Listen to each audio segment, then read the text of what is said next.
Ооба көрүстөнү 2025-жылы рекультивация тазалоо жумуштары жүргүзүлгөн. Бул жердин жалпы аянты 4 гектар он сотук. Азыркы учурда көрктөндүрүүгө жерлер даярданып атат.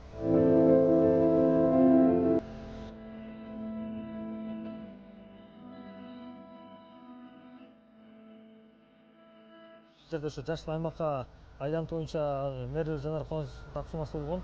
Учурда ушул жерди бир саат тазалап, тегиздеп, буюрса жакынкы күндөрү 22-24 март күндөрү көчөт эгүү иштери аткарылат.